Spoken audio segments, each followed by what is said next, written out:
Welcome back to Open Your Eyes, and we're moving into our segment because it's going to be, of course, double. Moving into our segment for this morning, and this one is definitely a conversation to have. It's actually about the nation's issues. So we'll be addressing the nation. We're talking to the Prime Minister of Belize, Honorable John Briceno. Sir, good morning and welcome. You make it sound like a circus, you know? Prime Minister. I hope that's not a good thing, man. But good morning, John. Marlene, thank you so much again for inviting. It is about, the fourth, fifth time that I've been here since being Prime Minister. So I've been here a number of times. So it's always a pleasure.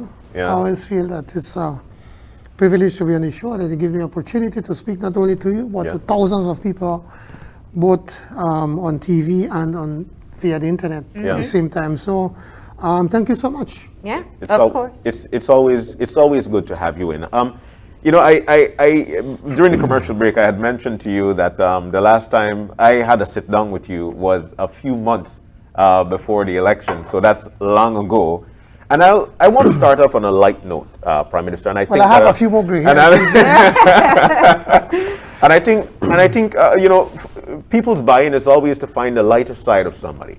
Now, you're in the toughest seat in this country. You are. That's your spot.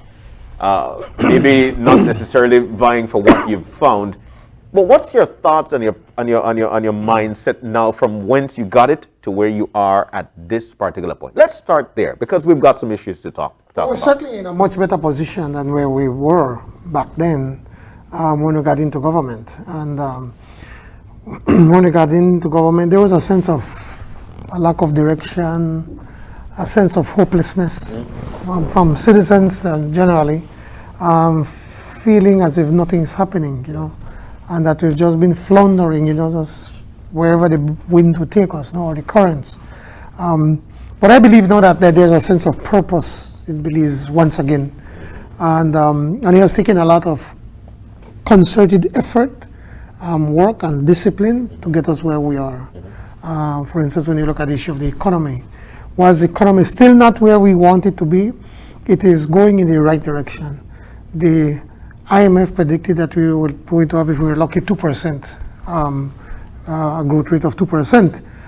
From the indications from what we see, we probably we will hit 6%, 3 times more than what they did. More people are working. Agriculture is on the rebound. Tourism, you know, again, is rebounding way faster than what people expected.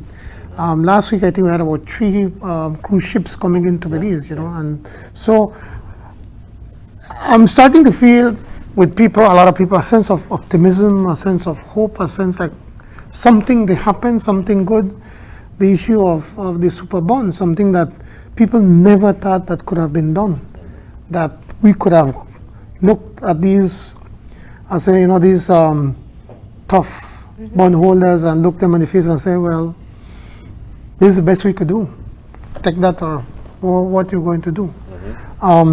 But it takes determination, it takes discipline, it takes hard work, and to have a team that's working together, and that is what is making a big difference. Do you believe, and I know we've got these questions coming up shortly, but at the onset of the election, when you guys won, and you started to build your cabinet, you started to put people in place, there were a lot of criticism from the Belizean public. Do you believe that, indeed, such social media, oh man, you're putting this person in place, that person in place. So you're talking about the CEOs, not the ministers. You know, there were a lot of that, and now it seems to be at a calm. Do you believe that at this particular point, people are actually believing now that the country is rebounding? Well, the first thing I decided is that you cannot govern by social media. It takes 10 persons, you know, or 15 or 20, 50, 100 persons to create a storm in social media and say, oh my God, the world is coming to an end.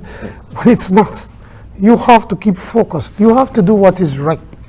And in my mind, the people the ministries that we were setting up and the ministers that we were putting in charge of these ministries, I felt it was the right thing.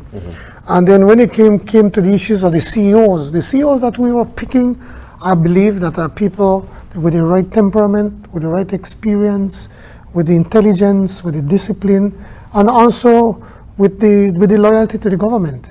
It's important that your CEOs are fully, that they are disciples of what you want to do, that they are going to ensure that Plan Belize is going to be put into action to the best of their abilities. And that's what we're looking, and that's what we did. Let me shift gears now. There's a lot to unpack from all you've already said, especially with the focus on the economy and other issues. But I think everybody woke up this morning with one thing on their mind, as it has been since the start of 2020, the handling of the COVID-19 pandemic. In your campaign, your administration has clearly said you would be guided by science. Yesterday, there were over 300 new cases reported in the country.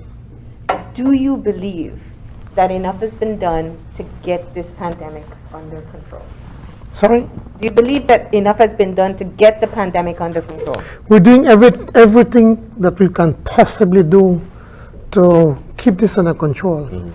Remember, when COVID-19 started off with, it was the Alpha, it was contagious, but it was nowhere close as contagious as the Delta that we're dealing with. This is by far more contagious. So when you take that into consideration, then obviously we are doing a pretty good job. I mean, we had a meeting with the COVID advisory group. 3 of the members, 3 doctors came to Cabinet. I asked the Minister of Health to bring them in so that they could explain to us better. And they looked at us and said, guys, don't be beating up yourselves. We're not doing a bad job. We're doing a pretty decent job in the controlling of the Delta variant of COVID-19. But short of locking up everybody, this is as best as we can do. Now we know that we can't live in a bubble. We can't lock up the entire country. We tried on 2 Sundays and it dipped a little bit. So we're starting to see the signs that is going to go down, and we're going to, by the end of the month, we expect to see it's starting to go down some more. But the point is that we could lock up, for 2 weeks and slow down. But the minute we open the doors again and start to move around, and we're not careful, and we will not be careful, Belizeans by general, or humans by general, it will start to spread again. And it will spread just as quickly if we are not careful. So it comes to the basics. Social distance, wear masks, wash your hands, and then get bloody vaccinated. Get vaccinated. I mean, that's it. It's not rocket science. So we have been following the science as best as we possibly can. But we also have to have that balance between the science and also people's livelihoods. People need to work. If they don't work, they can't eat. And the previous government had the luxury of taking all the loans that were coming in and use it to give away and to in effect splurge. And we can't continue because we simply don't have that luxury. This delicate balance of the economic health versus the physical health of the nation when it comes to COVID-19 has been a part of what I would imagine is a great challenge in your decision making. You mentioned you met with the advisory task force. They also put forward some recommendations. What were those recommendations? And we accepted pretty much most of the recommendations. What we did know for the first time, and honestly, this is where the Ministry of Health wasn't really on mark, because they would come 1 week and would tell you, okay, this is the position and this is what we're recommending. And we generally take most of it. And then 2 weeks later, come back again, we have to change. And we've always been saying the people in the business community need certainty. They need to be able to plan. And especially in tourism, that when people are booking, they book 2-3 months ahead of time. So you can't be one day to do this, next day to do that. So now this time they came with a 3-month plan. And we accepted pretty much what they did. They're saying, we first, for the month of October, we want to then to go down the positivity rate below 10%. And so we removed the no movement Sundays. So, and basically would say to people, because we're starting to see the numbers starting to go down, is to be able to then have the BPOs only at 50%. The churches, well, whilst they were not recommending opening up churches, we agreed then that we're going to open the churches at 50%, but for people that are fully vaccinated.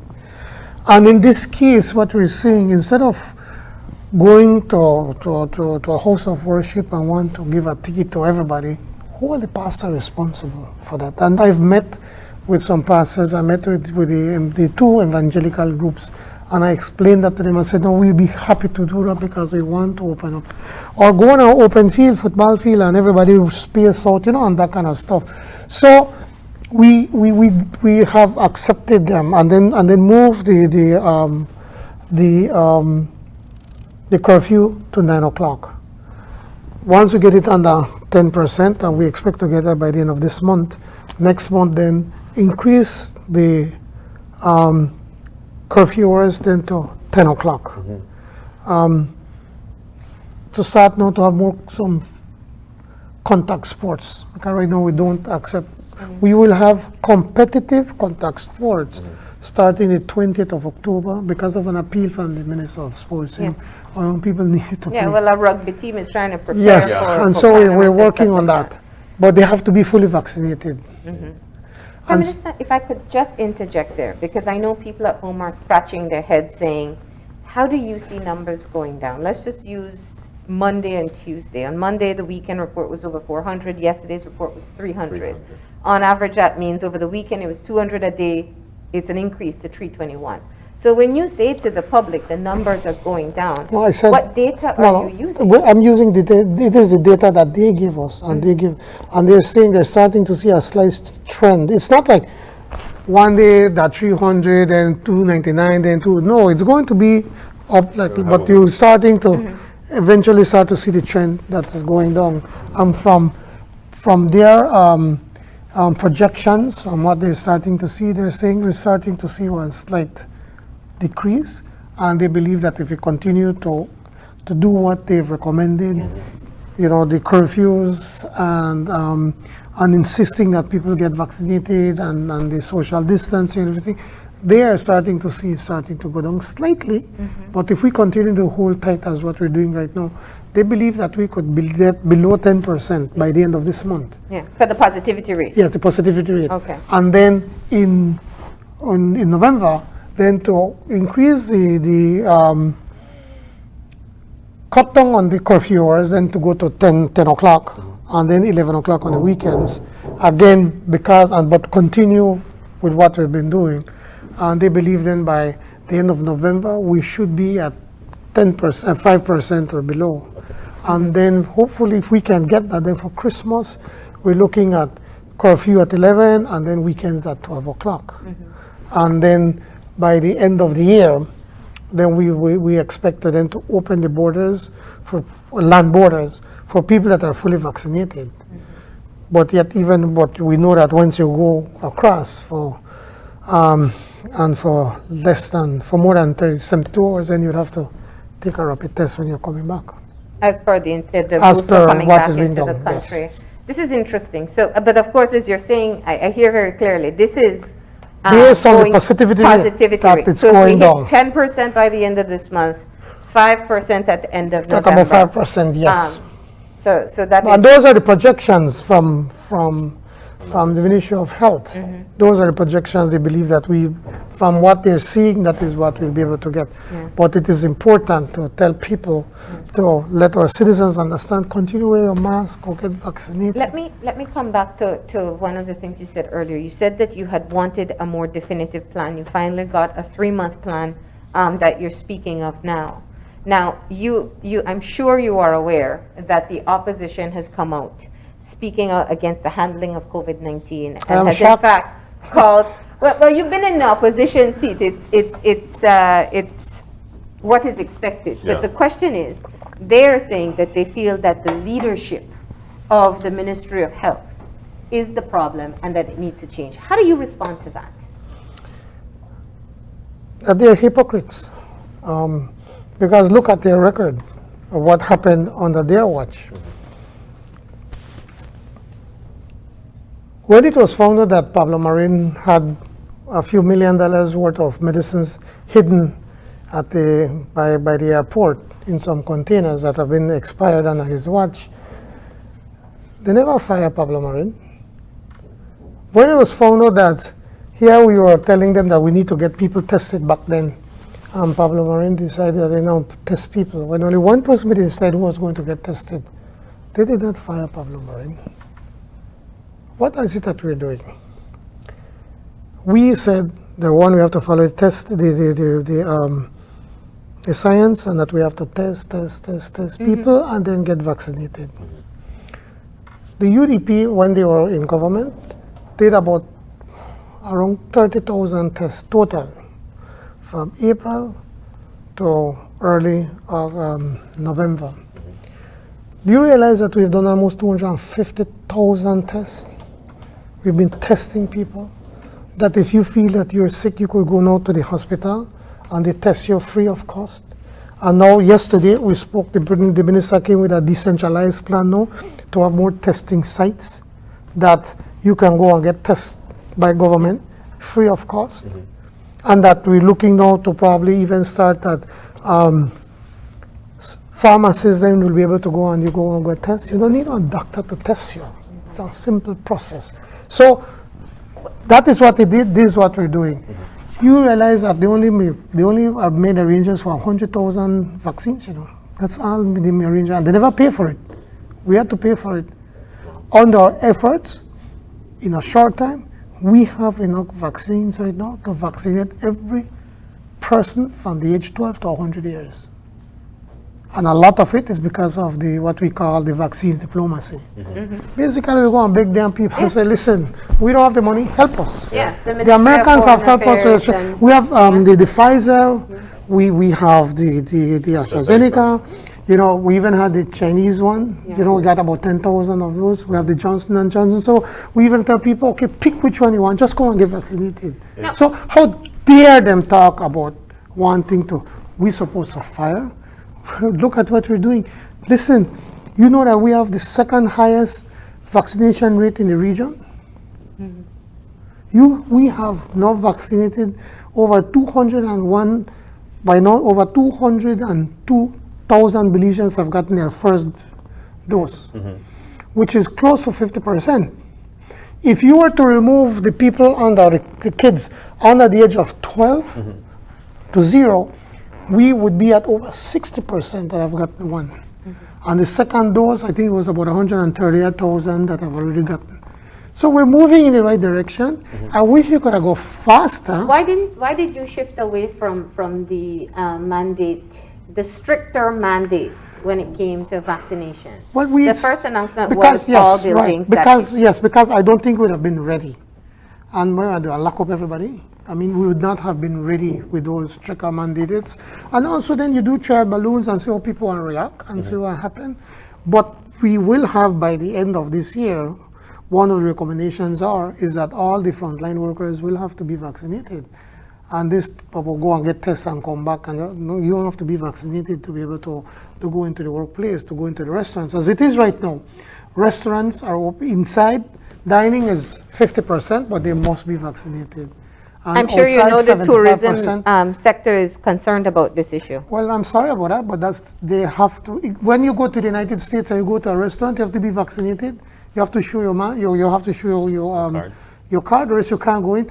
Bolsonaro, the president from Brazil, they refused his entrance into a restaurant. Actually, they had a picture of him eating pizza on the street side. So, if the tourists back home in the United States have to be vaccinated to go into a restaurant, why should we make it any different right here? We want them to come, but we want them to be safe. And for them to be safe is that they have to be vaccinated. There's no argument over that. So I want to shift, because there's a lot to cover in such a little time. You spoke of what is very promising in terms of our vaccination rate to the region. Where we are not faring off well is in our mortality rate. the number of persons who were dying. This brings me back to the presentation that was made to Cabinet. I noted that Dr. Andres Sosa was there as a part of your task force, and he is also the head of the KHMH, where you know that they are struggling in being able to keep up with the number of hospitalized persons with the necessary human resources and financial resources. Is there a plan to intervene and assist there? Well, that is nothing new to Carl Hughes. That is happening all over the world. But now it's under your watch. It's not something new under the that's happening just to Carl Hughes. Everywhere in the world, you see that. And we have been doing everything that we can to be able to keep up with the demands. All of the overtime that the nurses and doctors, well, we paid it. It was over a few $1 million. We've paid it. And now that they're reaching to that point, and then we have to make the necessary resources available, we will. We have to. We have no choice. So I would just want to assure the Belizean public that we will do everything that we can to be able to have the necessary services, the equipment, the medicines, and the people available to look after them. But the number one thing we have to do is get vaccinated. If you get vaccinated, you're not going to get very sick. Of the people that are dying, over about 85% are people that are not vaccinated. Now, yes, there are a few that have been vaccinated and are dying, and it's simply because of the lifestyle that we have. We are terrible eaters. I mean, the fried chicken that we eat and all the starch that we eat, the rice and so forth, and the bread, and no, it's not necessarily good for us. And then we don't exercise, I mean, shucks, you could walk on the street and exercise, but we don't do that. And we have to move away from that. And unfortunately, I mean, this is happening, but maybe a good thing can come from that it can make us more conscious about living a healthier lifestyle than just sit down and watch TV. Go and take a walk.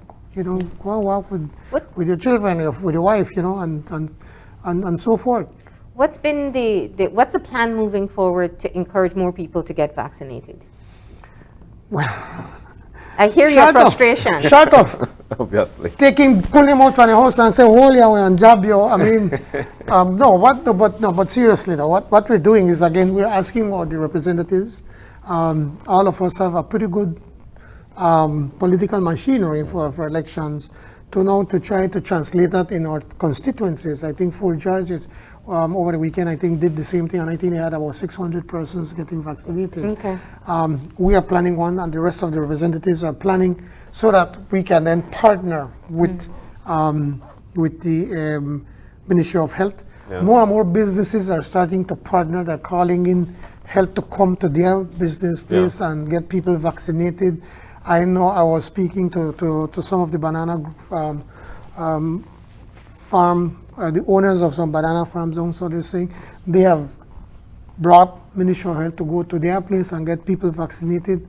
The private sector also has to play a critical role. If the private sector was to start with, like for instance, what we did in our business at One Stop and Center, we just help people. Listen, everybody have to get vaccinated. Yeah.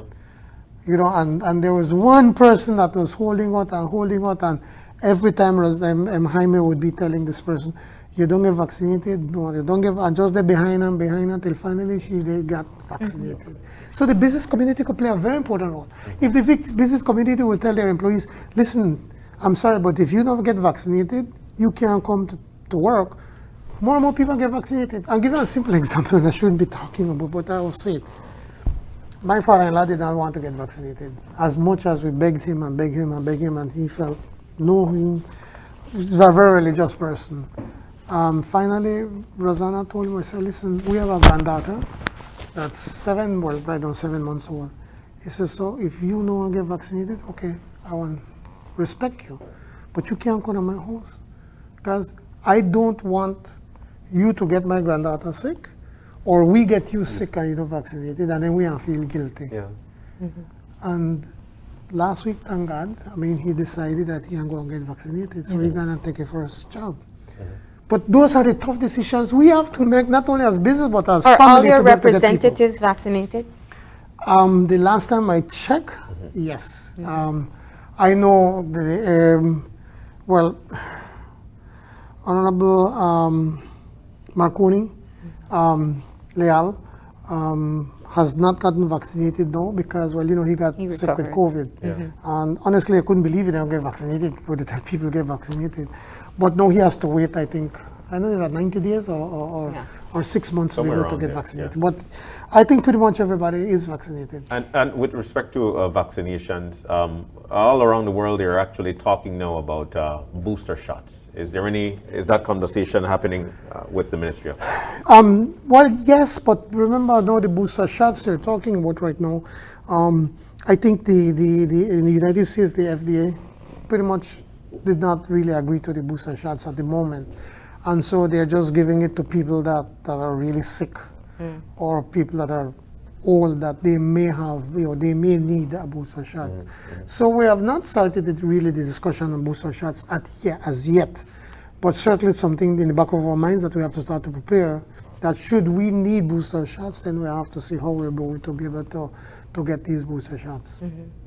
Now, I wanna. There's a lot more we can talk about with COVID-19. I guess just one final question, based on what you have been, what has been reported to you, are you imagining that come 2022, the country will be over this phase of the pandemic? I don't think you're going to get over COVID-19 right now. It will be some time. It's something. I remember. I think I was among the first persons. I remember telling the then Prime Minister, I said, listen, we need to learn to live with COVID. It's not going to go away. And unfortunately, that's going to happen. From what I'm told, and I'm no scientist, but they believe that then eventually COVID is going to become like a common cold. They're already taking out a pill that, that you could take it and will help you. It doesn't mean you should not go get vaccinated. But we just have to learn to live with it. Certainly 2022 is going to be around us. I do hope we're looking at our options as how we can access the treatment once it's approved. But moving forward from the pandemic to the other epidemic that we have been facing for a long time, and that is crime. Yes. You released a pre-recorded statement once the high school teenager Dwayne Gabriel was murdered in what was a case that I think gripped everybody's hearts across this country.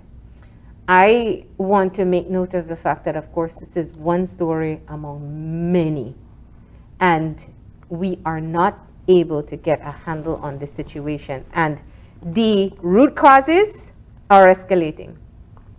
Not having jobs, people living in poverty, a number of different social issues that are yet to be addressed that can actually help to curb the crime situation. What's being done?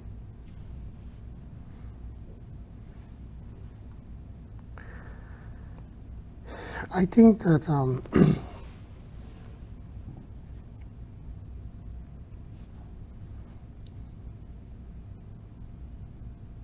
I just can't imagine the anguish that their families go through. Yeah. I mean, I have an 18-year-old. I don't know what would I do if something like that were to happen to him, honestly. And I say that with full sincerity, that you feel for these people. Yeah. And then in this case, we're doing, from the pictures that you see, the video that you see, this was a good young man that would have been a productive citizen of this country. And then, then just get on call aid and just shoot your son. I mean, I just, there's just no word that I could express. But it angers me. It gets me, it just gets you so upset that you don't want to go after these guys and just go after them, and whilst that may be a short-term solution, that's not a long-term solution. And we have to address, there's so many aspects of it, of the issue of crime. And yes, the easiest one to do is to point at government, okay, what are they doing? But we don't look in the mirror. We don't look in the mirror that we have become terrible parents. I mean,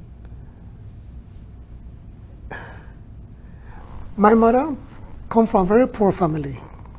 I mean, she's no longer with us, but a very, very poor family. And I remember she telling me when she was a little girl, when 12 o'clock give, and she didn't have a friend to play, she cannot eat at that house. She have to come to she house go eat. Because if you go eat at the neighbor, he said, my mother that time, my grandmother said, would whip her. It's like, you can eat right there. The only 30 we have, that's what you're going to eat. That kind of discipline and pride, and so we've lost that. When you see your child, you bring on bicycle, and you never buy a bicycle for your child, you don't ask the right questions. We have become bad parents. And I know I'll get in trouble for saying it, but this is the truth. As a government, there's only so much we can do. But until we could get the families involved to say, you know what, enough is enough. I will make sure that my child come home every night. I'll make sure they do homework. And I know immediately people think, oh, but we don't got money when I go work. There have been always poverty in this country. And we never had that kind of violence. But no, if you allow me now, what is it that we're doing? Well, I don't think you expect us to solve it in 9 months. No, but we do want to know the strategy. Okay, yeah. What is the strategy? No, we know that the pockets of the violence is in certain pockets, and the most troublesome one is outside of Belize City. The ministries of national security, ministries of home affairs,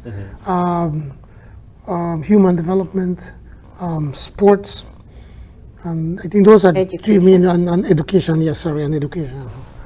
Got together and came up with a plan to cabinet. And basically, there are a number of things, and we haven't finished because we said, look, we tweak it some more. Basically, what we want to do now is to declare the South Side a special development area. And by declaring the special development area, we want to pass a simple piece of legislation that then would allow us to encourage business people to go in and invest in the South Side and to be able to create jobs and give them certain incentives. That is one thing. Secondly, though, the kids, we have to keep them in school. And we've already announced, Minister Fonseca has said, let's use this outside as a pilot project for the free education program. We can't do it countrywide right now because of financial constraints. But we could find the money to at least go in that area. And if we have to go house to house and ensure that all the kids go to school, we're going to be able to do that. From the Ministry of Youth and Sports, Kevin has been coming up with some programs where we're going to be meeting with these young men and women and talking to them and mentoring them and trying to get them to go to school and help them to be able to get a job. Through the human development, again, we're looking at seeing how we can provide some sort of counseling, that we can provide some kind of food program for them, so that at least they could start to have food for the time being. We're looking at also to go into that division, into that area and clean it out, partnering with the city council, and just go and all of those derelict vehicles and so forth, just pick it up and take it to dump site and throw it away, because we can't have people just left their old cars on the side and then want to do it. So we want to clean up the south side.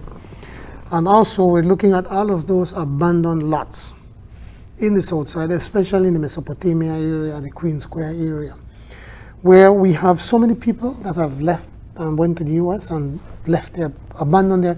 The people have no interest in coming back to Belize. They are abandoned, they're overgrown, they got just junk in those yards. We are going to clean up those lots, and we're going to acquire those lands. And we're going to do two things with those lands. We want build some small, decent homes for families, single mothers and so forth, and that they can live in. And some of them we want to convert into small playgrounds and parks for the south side. So we want to give it and to uplift the south side. And that's the first step. Fighting crime is not going to be overnight. It's going to be a long process, but we do have a plan now that is, we hope to be able to, at the next House meeting, I hope we'll be able to have that ready to make the presentation at the National Assembly. So we do have a plan, and we're starting to work on it. Kevin, as the Minister Bernard, has been very active. He has been going to the prison and meeting with some of these young guys and talking to them and trying to see what we could do. We just can't throw a hand up. Yeah. Have to be fighting and saying that we don't give up. This issue takes an immense amount of political will. It does take a political for saying those laps. And it's not the kind of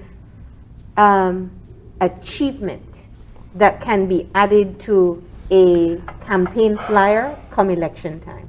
But it's not about campaign. No, I'm just saying that historically, investing in fighting these types of social issues, they aren't politically savvy. It's easy to talk about streets, and it is to talk about one family's life that is changed or one child that has been saved from poverty or crime. When I but see to me that the is more sense important. I agree. As a citizen of this country, I agree. When I see the level of emotion that you displayed at the thought of doing Gabriel, what is the long-term commitment that you have to this? Finances are limited, and the ideas that you have, in hearing them now, sound wonderful. But the money to be able to pay for it is where it's really going to matter. Whether it'll come from government, whether you'll seek loans, is there a plan as to how you will fund this strategy? Let's put it this way, it is cheaper to find that money right now to be able to put these programs into place, to be able to protect and save these kids, than to not do it. And 10 years and 15 and 20 years from now, we're going to be crying with us, what the hell that we've done? Why did we not do it? It's been so much cheaper. So to find the money, it's not I'm saying that we're rolling in money, of course not. Mm-hmm. But we just have to find, there are certain things that we just have to do. Mm-hmm. And this is one of them. You see, once we could break the backs of these gangs, that's a big part of it, that we break them. And then that can give us an opportunity to be able to work with these kids. As I'm told, somebody was telling me, even some of the older gang leaders are saying, these younger kids are getting off to control. They control them because they're out there and kids, they shoot kids. This the guy that was being accused of shooting, of killing young Dwayne, was probably about 4 years old when the UDP came in. You had the most powerful ministers in government for the past 13 years representing the South Side, and they did shit for them. Sorry. They did nothing. They had over $500 million from Petrocaribe, and then just roll it and play with it and use it for politics, and did not do nothing for the poor people in the south side of Belize City. The blame lays on their feet that they did nothing. They had this so-called south side poverty alleviation program, and they did nothing with it. And that kind of thing have to stop. This is not about politics. This is about people's lives.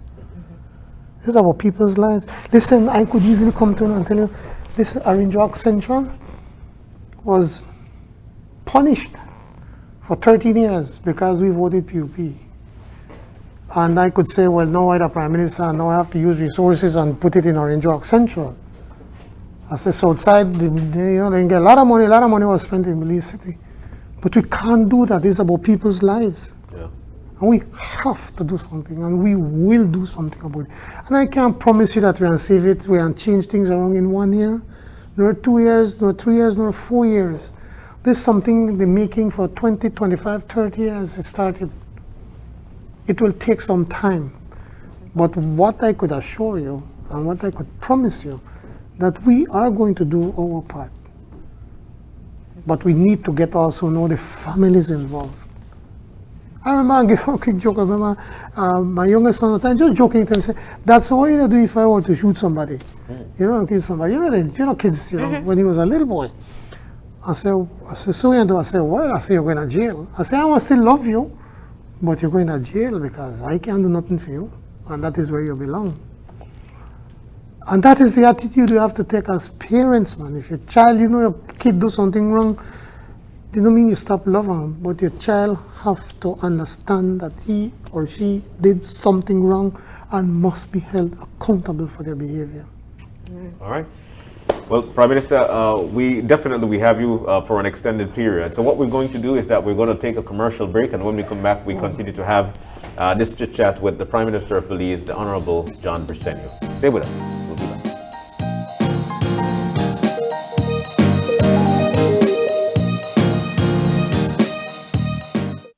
My name is Dr. Gabriela Guerra.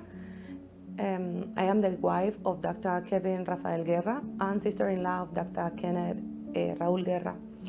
Both of them passed due to COVID complications on December of 2020. My husband was the first one lose this battle on December 12th, and 18 hours later, my brother-in-law Kenneth passed away also.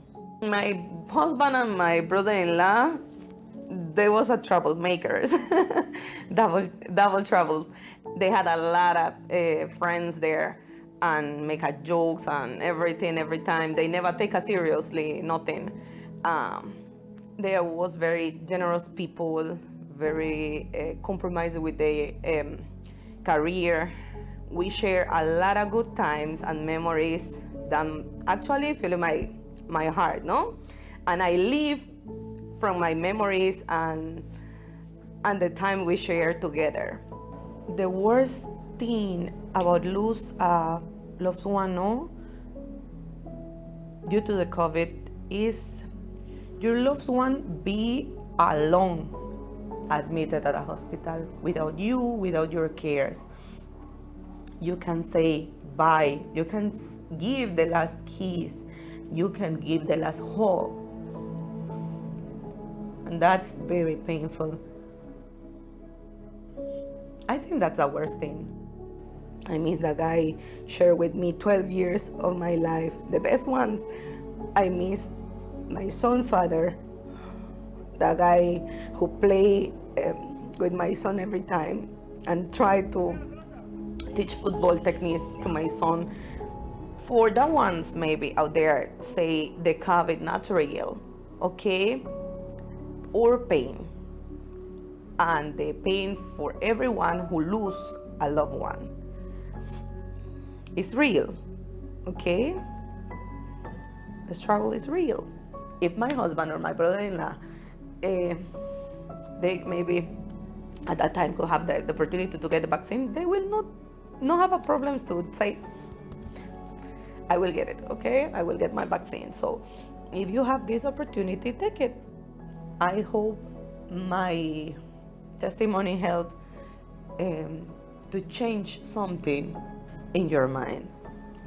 I'll probably take the best decision the next time when the doctor asks to you if you want to take your vaccine. If you don't want to do it for yourself, try to do it for your family, okay? To be safe, for your country.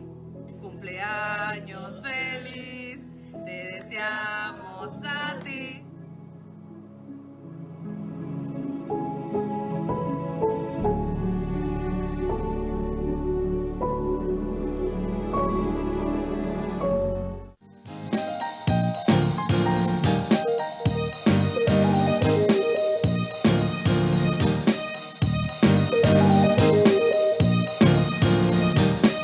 And we're back. Welcome back to Open Your Eyes, and we're moving into our extended conversation with the Prime Minister, Honorable John Briceno, as he continued to break down the nation's issue.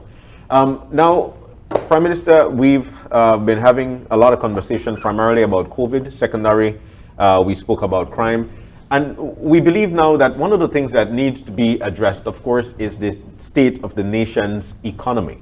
Where are we at this point with the nation's economy? Our borders are closed. We've got homegrown tourism continues to happen, especially if there's a long weekend.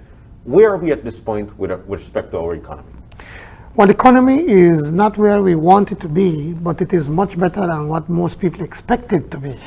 That's the best way to put it. I mean, our first quarter, we still had a contraction. We still had, there was negative growth, well, let's put it that way, but the negative growth was less than the previous one under the UDP. But our second quarter, we saw a big jump in the growth of the economy. We had a growth rate of over 22%. And for the first time, we had agriculture leading the growth, something that has never happened in more than 20 years. And we have to give credit to Minister Mai, who have been aggressively pushing our products, cattle and pork, chicken, eggs, vegetables, everything that we could produce. As what he mentioned, this is the first year that our vegetable farmers had the best crop ever, because when we have tomatoes, you can't import tomatoes, you're going to eat our local tomatoes. So the economy in the agriculture is going very well. Through his efforts and my efforts when we went to Mexico, we managed now to get the Mexicans to accept the exportation of shrimp into Mexico. When my meeting with President Andres Lopez Obrador, we spoke about exporting our cattle into Mexico, and if they could remove the taxes on the cattle. And he said that he pretty much agreed to it. He said, but he passed it on now to the Ministry of Finance to take a look at that. So by doing those things, then we'll be able to export even more and get even better price for our products. Abby is going to El Salvador today to be able to see how we could open markets over there to sell our products into El Salvador. And he pointed out now that we have a bumper crop for corn. That the corn, whilst the United States and Brazil had bad crops, the Belize has a bumper crop, so we have record numbers of corn that then we'll be able to sell into Guatemala and, well, to a small amount to our local market. So agriculture is on the rebound, and we're doing what we have to do. We had agreed to now invest $15 billion into citrus, not only for the big farmers, but even for the small farmers, so that then we could increase the production. When we left government, we were producing about 8 million boxes of citrus. That has gone on to about 1.5 million boxes. With this investment, we see that within 5 years, we're going to be at 5 million boxes. So we are doing the right investments where it is needed.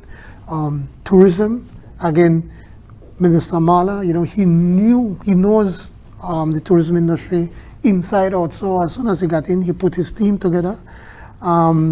We had to put a new person at the head of BTB, because we felt that the previous person there wasn't doing much. So we had to put somebody else prepared to work and has a vision and has a plan and believes in Plan Belize. And that's what we've been doing. And so tourism, by October, we were about 85% of 2019 numbers. And we hope if we could continue to hold it, it dipped a bit because of one, COVID numbers, yes, but also because August, September are the slow months, but we're starting to see the numbers. I was speaking to one of the people in the airline business, local airline, and he was telling me his numbers are already starting to go up, his reservations for November, December. The cruise ships, last week we had three of them. I think today we'll probably have another 3 of them. And so we're having more and more cruise ships. More airlines are coming in, more airlines want to come into to Belize. So again, we're going in the right direction. And so tourism has been increasing. The BPO industry, the call centers, that is growing extremely fast. Again, it is because of the plans that we have and the discipline to execute our plans. So I am seeing a bright future when it comes to the economy, that we're moving in the right direction in what is it that we have to do, and we're prepared to put the money where it is necessary to be able to get these investments going. When we reflect on your economic recovery plan, these were part of the markers, and I want to talk about the Blue Bond, but before we get there, it meant a collective sacrifice on behalf of your the public servants and the teachers. And if we go back in not too distant past, we saw the uprising from the unions, and even up to today, every financial decision that is made, people say, is that what you're doing with my 10%? A part of the agreement with the unions was to meet periodically to review the finances. Has that happened yet? And what is the prediction in being able to get public servants and teachers back on full salary? Well, first of all, I think we cannot forget the incredible sacrifice that our public service and teachers are doing by taking a 10% cut. I know in many people's mind they're saying, well, again, a 50% cut. Others saying, well, I lose my job. But still 10% is considerable.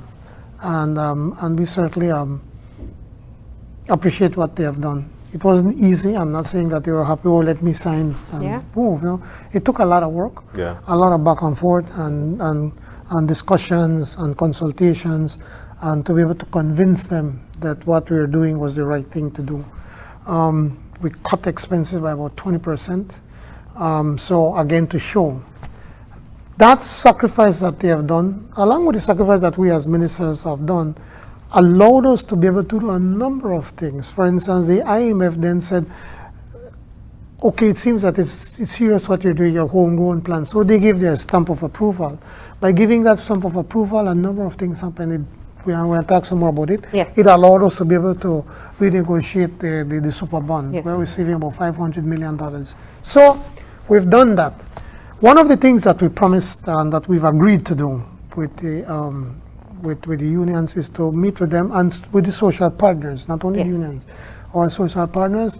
Every 6 months we're going to meet with them and to show them, okay, this is where we are. This is the performance of the economy and the budget. And if they have any recommendations, okay, we will listen to them. But at the end of the day, we were elected to govern. We have a responsibility to the Belizean people. We answer to the Belizean people. So I say this to point out that they are our partners, but our boss really are all of you, including the unions and everybody else, because this is who we answer to. So we hope, we will have We're at 6 months our now. first meeting before the end of this month. I've just been talking to Minister Koi, who is putting together the numbers along with the affairs and central bank so that we can do that presentation to them. I mean, when you think of especially your public servants who you work with and interact with on a daily basis, they're part of the executors of whatever plans that you put in place. I'm sure you hear their concerns and questions about when they can imagine being back on full salary. And it's kind of a double-edged sword. If you speak about progress in building the economy, it lends one to believe that means they don't have to sacrifice anymore. Well, this is something that's not going to go disappear overnight. I mean, I wish I could tell them, and I can tell everybody. And this has been a principle that I always use in my campaign. When people ask me something, I said, listen, I could lie to you or I could tell you the truth, what you want.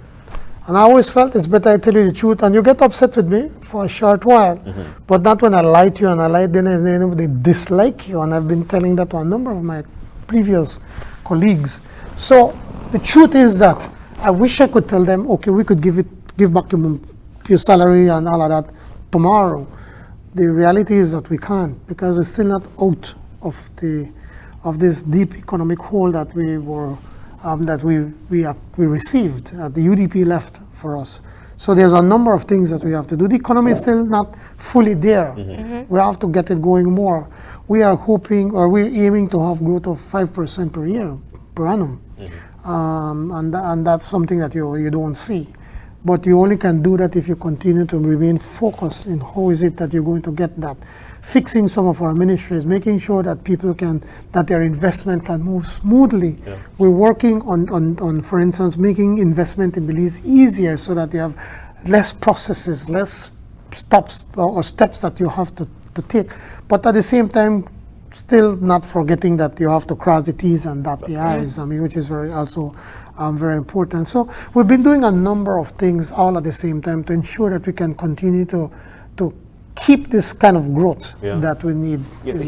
Speaking of investment, are you finding Or do you find that investors find Belize to be one of the ripest places for investment, especially with respect to what, or not necessarily how the economy is, but our laws and bylaws and whatnot? Yes, Belize is one of the places people see most for investing in Latin America. And why they do that was we don't have a big market. They see certain things. And one of the most important things that we take for granted is our laws that and our courts. Our courts are still fairly free from a lot of political interference. There was the previous government, we all know that. But generally, if you have a contract, that you can go to court and get it enforced. I mean, the best example is when with BTL, the BTL saga, when the UDP illegally nationalized BTL, and the owners, they went to court, and yes, they lost here, they lost in the Court of Appeals, but they won where the government has no where the government cannot put undue influence on that court. And so that goes to show that the court system in Belize works. And that is one of the most important things for business people. Not so much that you could give them a development concession. Most countries give that. But they want to see that the courts are working. They want to see the kind of people that we are. And we are generally fair, happy, easy to get along people. We're not difficult to deal with, and people see that. And then, of course, then they see what the government is doing, and they're seeing that we are a government that's serious when it comes to the economy and to investing in Belize. And so we're starting to already see some of the benefits of what we're doing. Let me just go back very quickly to the court. I know that you're in the process of, one of the challenges in the justice system is the backlog that exists and how slow it takes for things to be processed. The Attorney General had already made us aware that in fact there are moves to get new judges. You've written to the opposition leader. What's the status of that? I spoke to the opposition leader, and yesterday he had a few questions.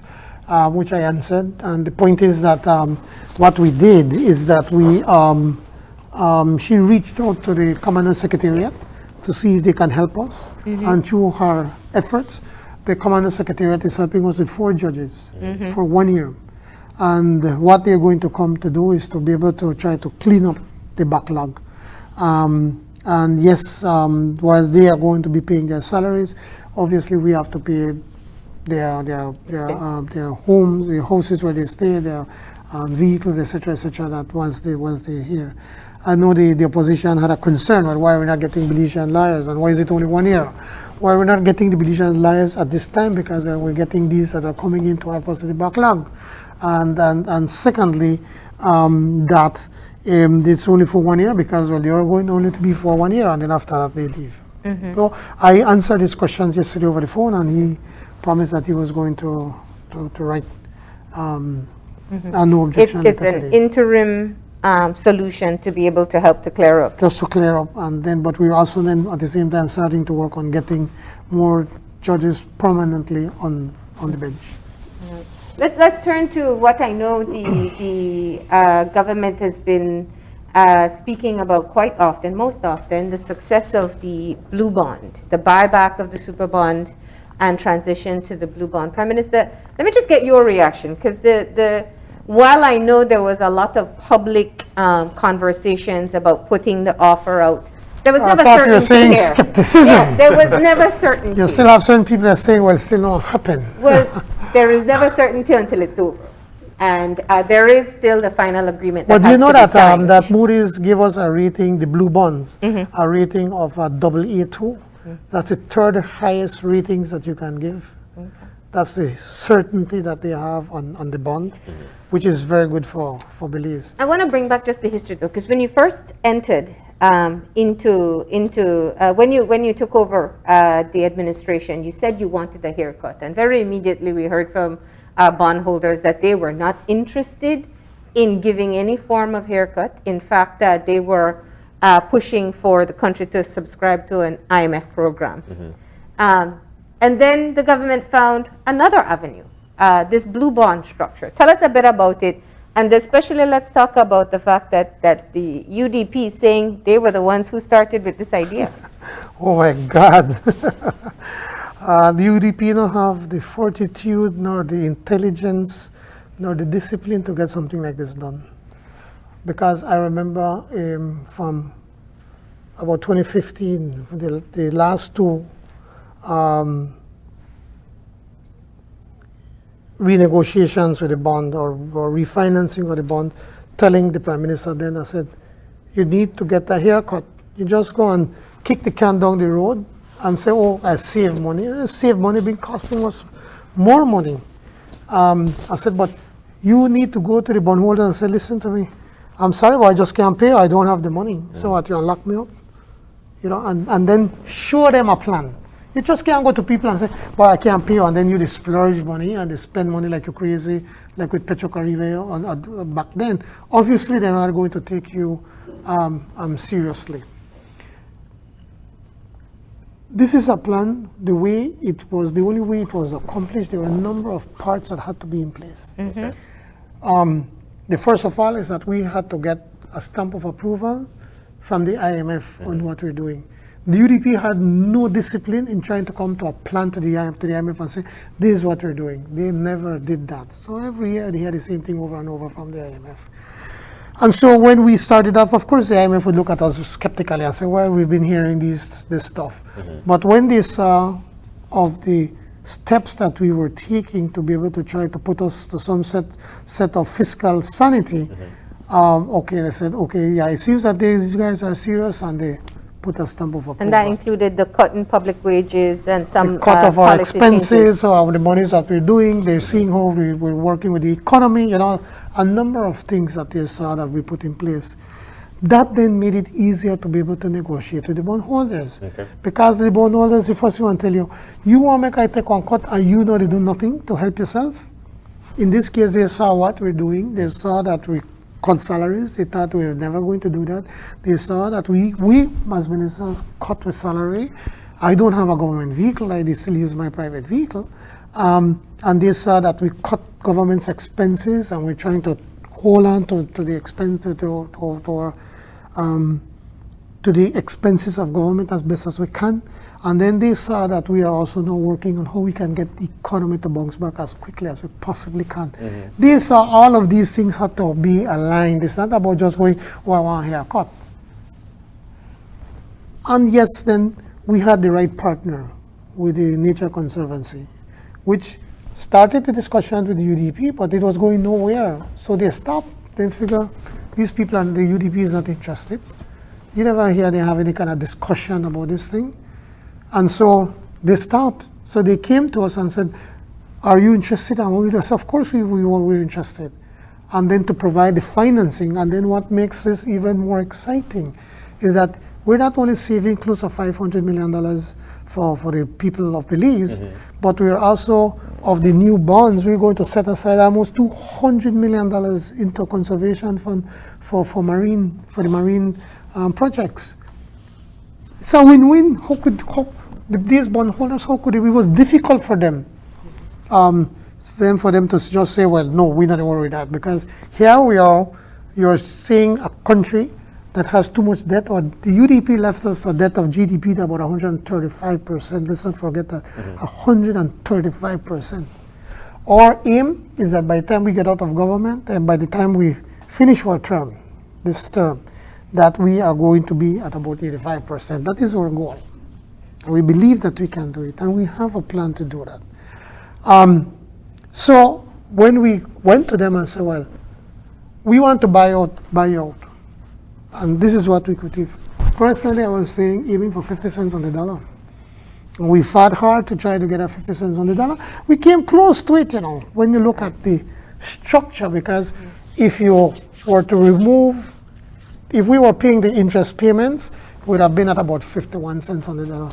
But because we had to capitalize the interest that we just paid, it gone up to about 55 cents on the dollar. And basically I tell them, like, listen, here's the money. Take this. And then how we're going to pay you, because we're going to set up a new fund a blue bond. And that blue bond, yes, we're going to pay back a large portion to the bondholders, but another substantial portion is going to go into conservation. So kind of help with to get this going. You know, Belize have the Barrier Reef, the Caribbean Sea. You know, it's so beautiful, it's so pristine. One of the few areas in the world that is what we have. So help with. And these hard-nosed bondholders eventually started to see what we're doing and what we're talking, and see that we were serious about what we're doing. And that is how that happened. Now, mind you, we are very grateful to the Nature Conservancy, to TNC, who helped to put the bond together. When I went to New York for the General Assembly of the United Nations, I met with the president of TNC, the president of the World Wide Fund, and one of their main funders, Mr. Stans,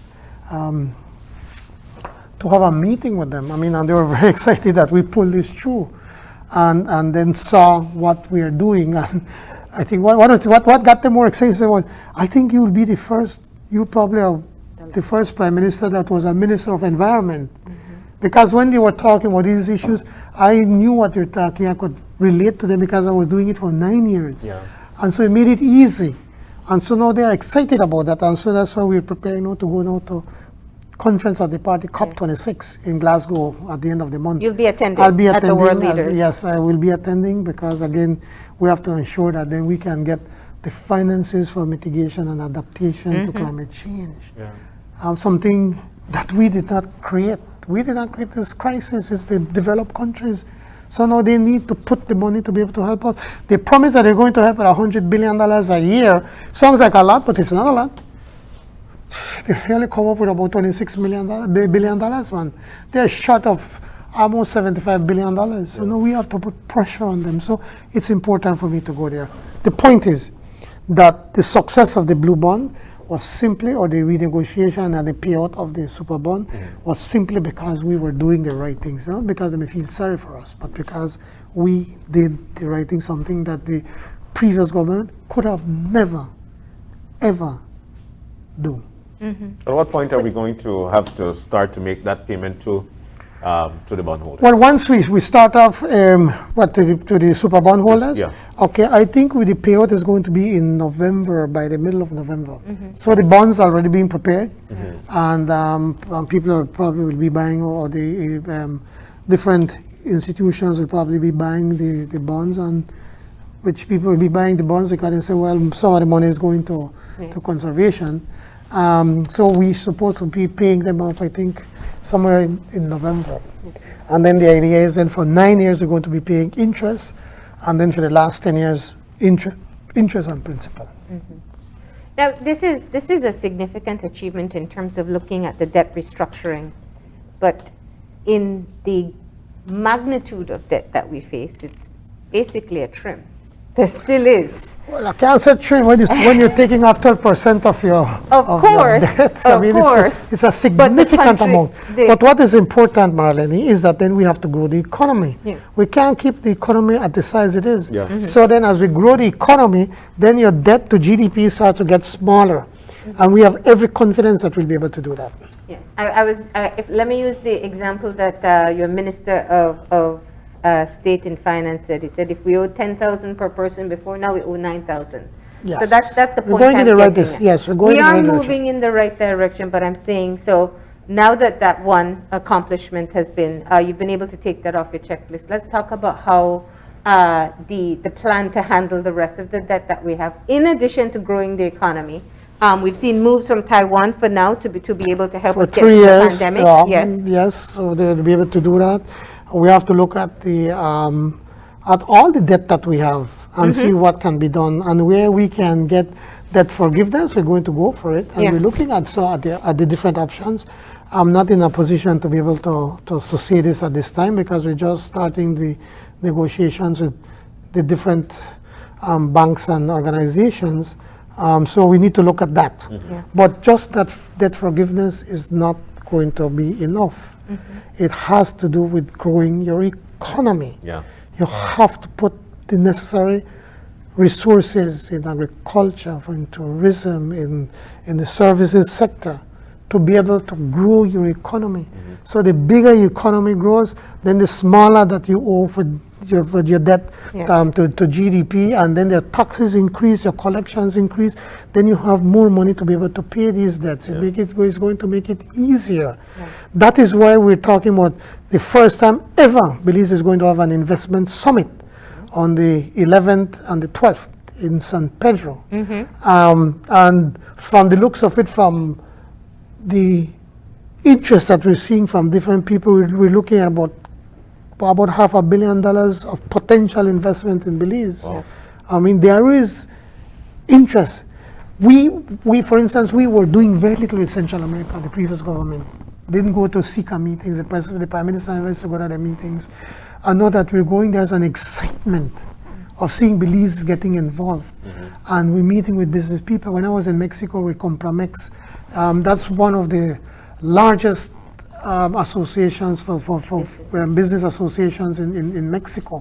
You know, I met with the president and a few members of his board, and talking to them about Belize. They're saying several of them now they want to come to listen and come to for the investment summit. You know, and they're seeing that there can be opportunities for us, for them in Belize. Markets that are easier to access and also more cost effective because of proximity. And this is what I've been saying for years.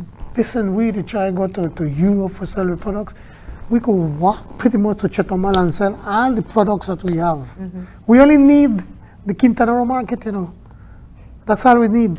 I mean, they have 10, 12, 15 million visitors a year that go into Cancun and Riviera Maya. Yeah. And so they have to eat. A lot of them are Belizeans lot of too. them Yeah, are well, Belizeans, we don't lease. Please. Well, I'm just saying, I know your business, the we are business in- community has been saying, you know, it's a good thing that they get to keep some dollars home while the land the border borders is are closed. closed, yeah. But, you know, that's a separate conversation for another day. Let's bring it back to the investment summit for a moment. Where are you seeing interest that perhaps is most surprising? Well, it shouldn't be surprising. The most interest, obviously, is tourism. Yes. Belize is a paradise, and everybody is seeing the interest and that could be able to invest in Belize and knowing that it is going to be an investment that will pay off huge dividends for years to come because we are also serious in the protection of the environment. So that's also important. But agriculture, there's a lot of interest in agriculture.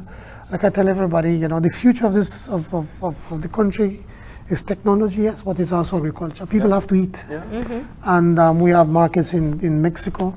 That is why now we're talking about having. We started off with a partial scope agreement, but now it's more a commercial and investment agreement that we want to have with Mexico. That would allow our products to go into Mexico. As it is right now, we are importing from Mexico about $125 million US a year. We're exporting, I think, about 250,000. So there's a lot of catching up. We have Guatemala that wants to do more business with us. We have El Salvador. So there's all these markets around us that we could access. And they in turn want to come to Belize because they believe that through Belize they could access the CARICOM market. So we are placed in the right, geographically, in the right position. And with the interest from Central America, it's the idea of the bridge that we've always said we Yes, could be. when we had the SICA meeting, heads of government in Costa Rica, I was telling them that Belize is going to be the pro tempore presidency in January. And as the president and the pro tempore president of CARICOM, we want to then have heads of government for both SICA and Central America and the Caribbean during my tenure, during those 6 months.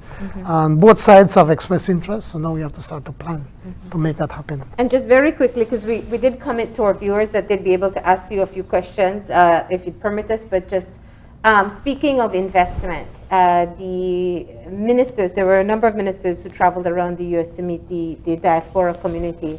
And I know that a big part of the conversation is looking at Belizeans who are living abroad who are interested in investment.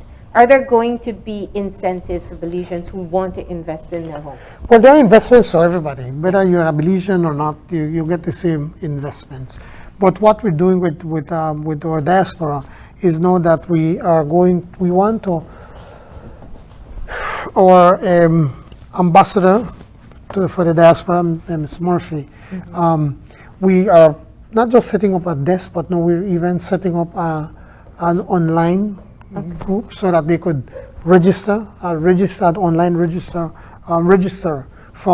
the diaspora, so that then they can have direct access to whatever questions that they have, instead of trying to call lands or trying to call immigration or trying to call investment. They can go in one portal, they have a hub, and then from there, then we can look after what is it that they're concerned.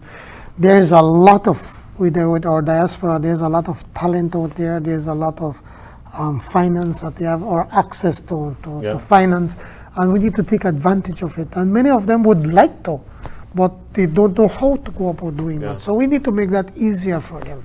there seems to be a lot of interest from the diaspora in the marijuana, or cannabis, I'm sorry, possibilities Same in thing, Belize. same difference. Well, when we have the experts, the cannabis experts, they tell us otherwise, but yeah. What would I know? Well, we'll have to learn. Yes. But what's the plan in that area? Well, with the cannabis, I think we still have to do a few more consultations before we're almost there. I think Minister Musa has been doing an excellent job in trying to put this thing together, and meeting even with people that are not necessarily supportive of this industry, to try to see how as best we could get as many people on board. We know we'll not be able to get everybody on board, but the point is what we want to assure people that we will put the proper checks and balances in place to ensure, one, to remove it from the criminal underworld, one, two, to ensure that our children and young people are not going to have access to it, and three, that some of these monies are going to be targeted for social programs. National health insurance, free education, social programs for poor people, housing, a number of things that we can do that. So we want to target this money, not just to go into the quote-unquote black hole of government and just throw it in there, but you could say because of this industry, these revenues, we're using this to create so many scholarships, or to create a school, et cetera, et cetera. So it's important that people can see that that money is going to be put into good use for the development of the country. All right. Well, we do have to get to our viewer questions. I know you have to go. You're past your committed time, but we are still live on air. So let's see if we can get some of our questions in from our viewers, and they'll be able. And of course, while we go. Here we go. When will central bank get a new governor? Will this be another DHS at the Ministry of Health situation? We're working on both issues. On the issue of the central bank governor, we are looking at what we have at the time, and then decide, and I say we loosely, because the central bank has a certain level of independence, and so they have a board. And so between them, they're looking actively on who they believe would be the best person to be able to lead the central bank. On the DHS, likewise, the minister has said that they are meeting with the former DHS and to see how there could be a decent exit so that we can put fresh blood. We believe that the previous DHS was not successful in handling the COVID situation, and did not have a plan, and so we believe that we have to put a new person with a new vision, a new plan, which is what we're doing right now, without really having a new DHS. All right. And this one says, in your view, is the current LPG monopoly beneficial to the economy of Belize as we continue to experience constant increase in this product? I must congratulate you to be able to read that, because I certainly cannot read it. I struggle, I mean, it's all right. We'll read it out loud for you, don't you worry. I think that what the most important thing that we need to look at is the issue that the price of oil is going up. I think the last time I think it was already at $90. Remember, a few years ago it went down to about $15. Yeah. Well, now the price goes up, and we have no control over that, and we believe that they have this monopoly, but that's a discussion for another day, because that is already in the courts, and so I can't really, the National Gas Company, so I can't really comment on that. But what I can tell you is that the prices continue to go up, and that has a direct impact on the price of butane. Yeah. And that's just butane. I'm pretty sure one of these questions And, will ask you about and fuel diesel, the tax same again. thing. And I know they're going to tell me, you say I'll bring You diesel said to no $9, more than and 11. that is the plan. We still are committed to that, but we can't do it right now because we certainly don't have the finances to run the government. But we believe that as we can grow the economy and we can get the necessary fundings, then we can shift the tax rates to ensure that we can keep diesel at below $9. Yeah. Are students getting any financial assistance this year? Yes, they are actually. Many of them have been getting financial. Lots have been getting financial assistance. Okay. All right. How do you plan to formalize and fund the leadership intervention unit to ensure that this is done? Well, it has to be through the budget, and that's what we're working on. Like I said, we will be making the proposal known hopefully at the next House sitting, and that is a part of the funding that we have to make available for them. Okay, let's see. I think we can get maybe two more. What about the medical exempting that was promised? The what? I'm not sure. Medical exempting. exemption?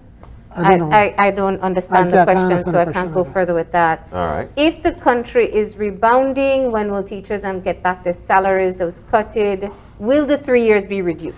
I think I just spoke to Yeah, Victor you did. earlier, and basically we're saying that we're still not there, but we believe that within 3 years, then we can take a look at how we can then start to look at their salaries. If we can do something earlier, we will, but we can't. I can't tell you today exactly when. Okay. All right. What are And you the, did answer this question Yeah. as well, that you said Yeah. by the end of this month, the meeting with the unions should take place, right? Yes. All right, so those have all been answered, and we are out of time. totally. Just, I see you almost getting up ready to No, I'm not. No, I'm prepared to You know stay. what they say about you and the media, right? No, So no. we're good. I'm prepared to stay with you guys and to talk as long as I want. Like the UDP for some reason trying to say like, I know I have press conference, but what is the difference coming here, meeting with you, going on Love FM? I've been on all the do talk all shows, shows. and everybody asks me for interview. I give them an interview.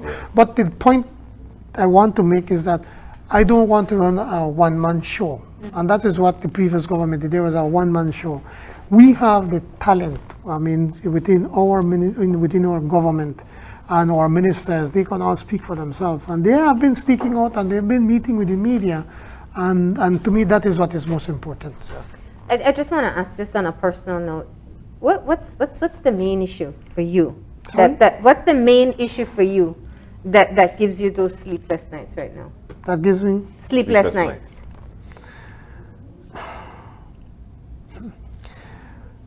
Well, first of all, thankfully, I sleep well every night. I don't sleep long, but I do sleep.